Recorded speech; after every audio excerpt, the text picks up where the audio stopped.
Hey everybody, it's Kenita Honesty, aka your honest agent, back with another video. Today I'm actually recording in the old Bishop McDevitt High School. This building has been vacant for quite some time, and now I'm actually going to be interviewing Corey Dupre from the Bridge EcoVillage. He and his team have bought this building so that way they can turn it into something that will benefit the community. So without further ado, we're about to put him in front of the camera so that way he can give us more information about the property and his project. So continue to watch and let me know what you think.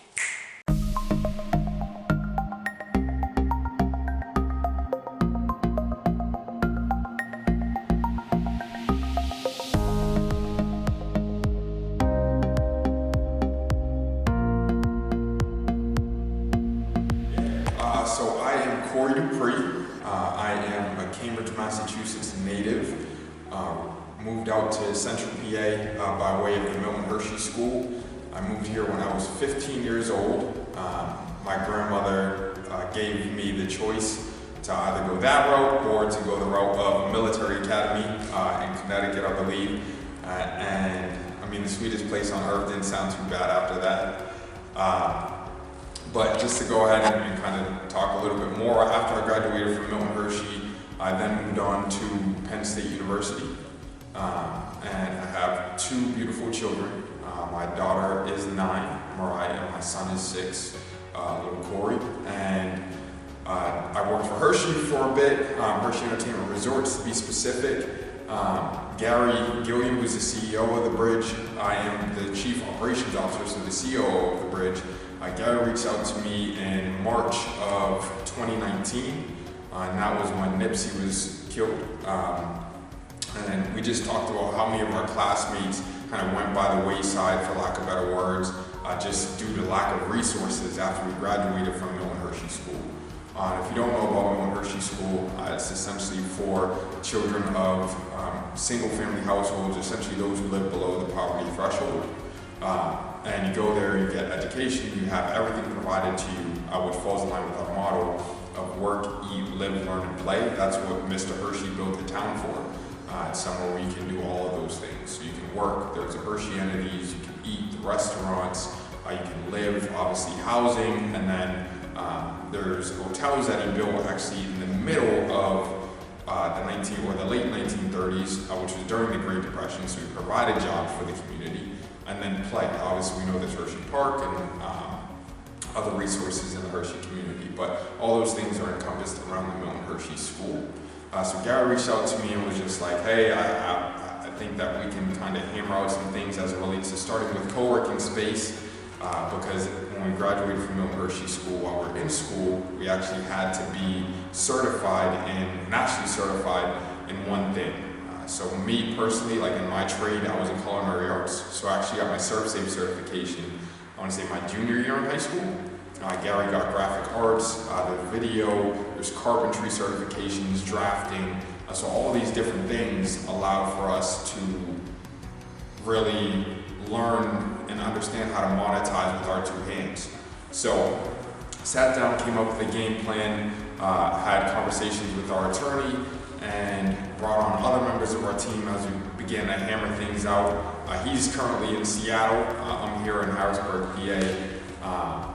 But we'll be up till 4 o'clock in the morning, my time, and he'd be up till 1 o'clock in the morning just in Google Docs, just grinding out our business plan, and then bringing on other members of our team. So there's Jordan Hill, Desmond Dubois, and Robert DeJarnette. Robert and Des went to Milton Hershey with us, and Jordan actually went to Penn State as well, and played with Gary in Seattle, but was actually our adversary at Steel High. So we didn't really like each other in high school, even though we didn't really interact, but still became really good friends after our college experience. And to fast forward, we've since grown our team to include some really awesome individuals, focusing in tying in sustainability, community engagement, as well as an overall sense of community. Because our model, which is the Bridge, we go and we acquire old buildings, malls, warehouses, and we turn them into what we coin as eco-villages. So we strike strategic partnerships with entities that exist within the workspace that eat, live, learn, and play. So we are a for-purpose business organization. However, we do have our nonprofit, which is our Learn branch, which is Empower at the Bridge Foundation.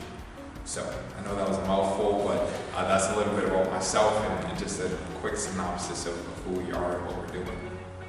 All right, so what are your plans with the building? So the important thing to understand is that the bridge is scalable. So while starting here at what's now home for me and home for the other guys, is that this is just the first of many.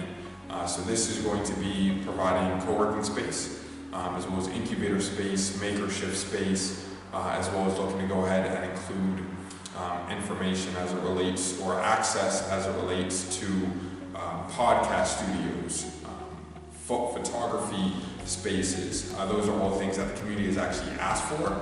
So instead of just giving the community what we think that they need, it's been from the very beginning about having these town halls, fielding these emails, taking all the phone calls, sitting in on now the Zoom meetings, but sitting in on these meetings, really getting engaged with what the community wants. And then also talking about what's missing in the community.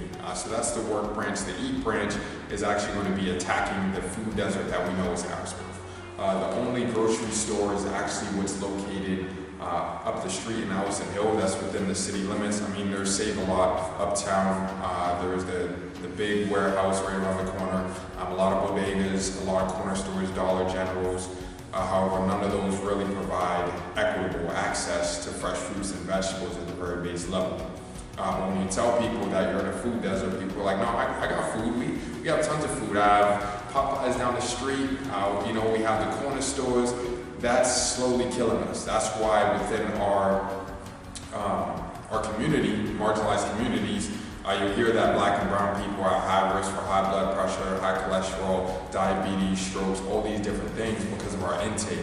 And once you change your environment, then that's when your body starts to go ahead and change, and your DNA literally will change over time. But that's the eat branch. The live is actually going to be mixed-use housing. So growing up in Cambridge, I actually grew up in I believe it was a Marriott. It was a converted Marriott. We were raffled or lotteried in. My grandmother, who adopted me, won the lottery in more ways than one. So when we moved into this building, upstairs there were professional athletes, there were people who I'd seen on YouTube, there were also professors from MIT and Harvard. So we're on the lower scale of the socioeconomic status. However, it's a complete beehive, if you will, to complete commingling and intermingling with everybody. So you have genuinely no idea where anybody sits on the socioeconomic status. So creating that same sense of community here is going to be extremely important. And once you do that, it's also going to be about what's changing, what happens outside of these walls. So that's the live branch. I'll come back to the learn. But the play, I want to go ahead and provide access. I mean, when I'm here at night in the summertime, I hear the dirt bikes, I hear the ATVs, we hear all the time about the paintball guns, the BB guns, and the real guns that also go off during the day and at night. A lot of that just comes down to people being unfortunately bored. Is what some people actually tell you, is just that we're bored, we don't have anything else to do. You have to go to Spooky Nook in Lancaster. You have to go ahead and go over the river to Camp Hill. You have to take the bus to Hershey Park. You got to take the bus to the mall to go to the movie theater. So providing some of those things from virtual reality, augmented reality for everybody, and that includes making this ADA accessible. Gary's brother does have cerebral palsy, so with that, he might be restricted from doing a lot of different things. That includes from even being able to drive. So why not have a virtual reality golf cart, virtual reality driving experience where he can hop into the car, put the goggles on, and then he's driving through the Swiss Alps, right? Or 4D experience where you can get the smell of the baguettes as you're driving through France. So providing that on site. Now the Learn branch is actually going to be our nonprofit. That is Empower at the Bridge. So there's going to be Learn to Work. So the Learn to Work component is going to go ahead and start teaching people how to go ahead and monetize and capitalize with your two hands. So many of our people have business ideas and concepts, but some don't even know what the difference is between a product and a service. what's the difference between business to business, business to consumer, how to create a business plan, how to start an LLC, how to open up a business account. So providing that resource to them. There are tons of financial institutions as well as tons of businesses and organizations that provide their workers paid time to go volunteer. Instead of going to go clean up, why not make meaningful change? So that's going to be tied into that. And then learn to eat is actually going to be teaching more about the health, and that ties in with both physical and mental. So working and partnering strategically with organizations to go ahead and provide those resources to the community. So not only are you going to be growing rutabagas or growing fresh lettuce, tomatoes, but you'll learn how to cook those different things with a commissary on site. Also partnering with local businesses that may want to go ahead and have retail space on site.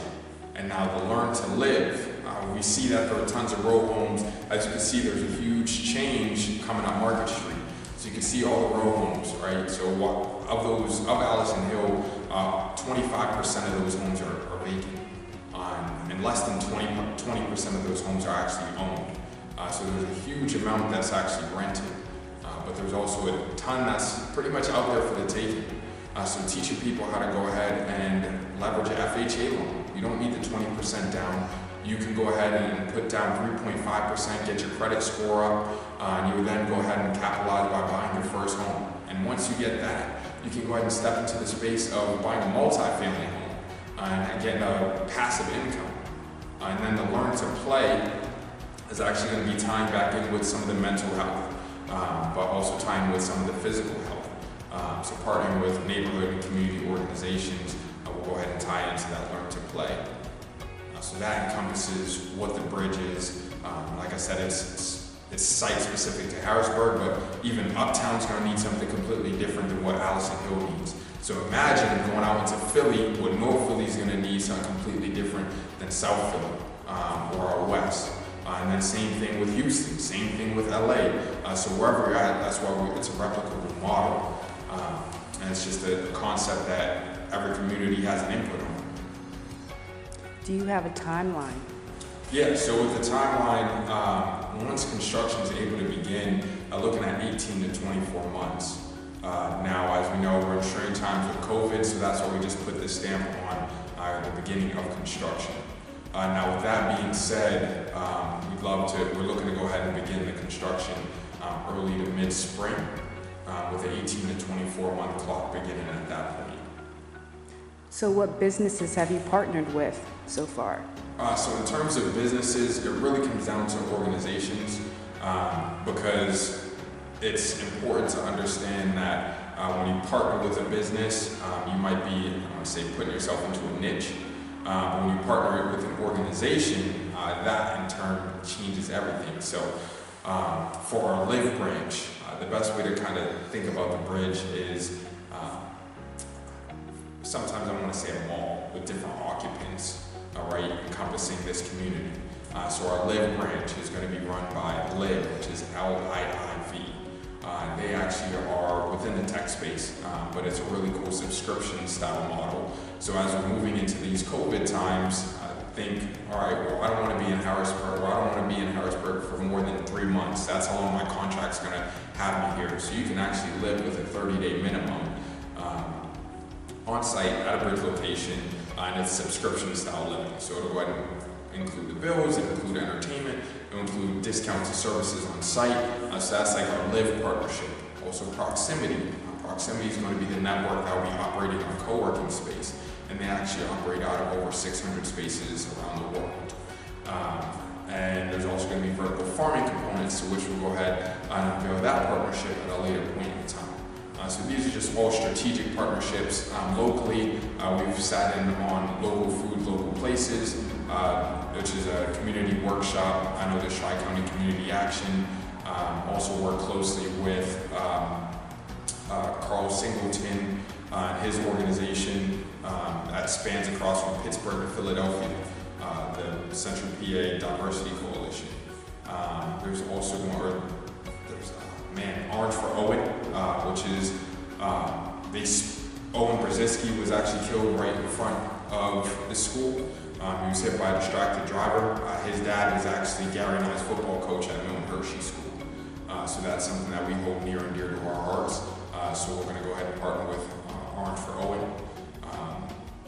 Tons of community partners. Like I said, I could kind of continue down the list. But yeah. So what made you decide to use this building? So it really came down to a happenstance, for lack of better words. Our first site that we looked at was 10,000 square feet, which, to give you an idea, this building sits on 9 acres. So 10,000 square feet will be the size of a co-working space in the building. And that didn't really fit right, and it didn't fit well with us. And then the search just kept going and kept going. And then we were able to go ahead and be blessed and stumbled upon this property through actually one of our partners. His mom is friends with a partner. So we took the property walk and just kind of spoke to us, for lack of better words. So, but ultimately, like when moving out to other cities, I know that they have land banks. So a land bank, I know you're in real estate. And Harrisburg is the state of Pennsylvania as well, to where we can get to the point of communities or city officials saying, hey, we have this plot of land, we have this set of buildings, we'd love for the Bridge EcoVillage to exist in this space. What will that look like? So that's how we mark the strategic partnerships, to whereas we're not going out having purchased all of these different lands. We want to go ahead and ultimately have it run by the city and the city officials, etc. Okay. Is there anything else you want to add? Yeah, I would just say that it's important to understand ownership. Within our communities, within the Black and Brown communities, it's not really stressed the importance of ownership. And that goes down to what do you do after you graduate high school or college? You find the cheapest apartment and you rent it, right? Or you apply for a voucher. I have tons of friends that still live back home in Massachusetts in the space of the Section 8 housing, and it's just because their parents live there, and then they live there, and now they're there with their children. That's kind of the generational curses that we're looking to go ahead and break. It's going to take all of us. It's going to take the entire city. It's not just going to go ahead and take the bridge, but it's really going to go ahead and take each specific city, and more specific, Harrisburg. We're really hell-bent on saying that Harrisburg is going to be a lot different within the next 5 years. So let's build. I love that. So there you have it, everyone. Thank you, Mr. Corey Dupre, for your time. And what your organization is doing is amazing, nothing short of amazing.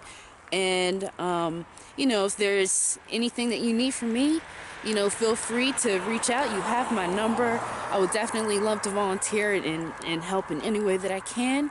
And I'm pushing that out to, you know, my audience as well. You know, if you guys are looking to help out with something, this is definitely, you know, a project that I think people should get involved in.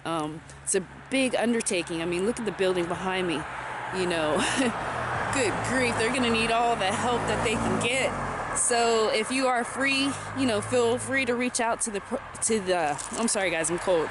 But if you are free and are looking to do some volunteering, you know, this summer, spring, whatever it is, you know, feel free to reach out to them so that way they can, you know, get this thing going. You know, it is a community project, and the community should definitely get involved. So if you guys are interested, you know, feel free to reach out or just look up the Bridge EcoVillage there on Facebook and Instagram. So thank you for watching.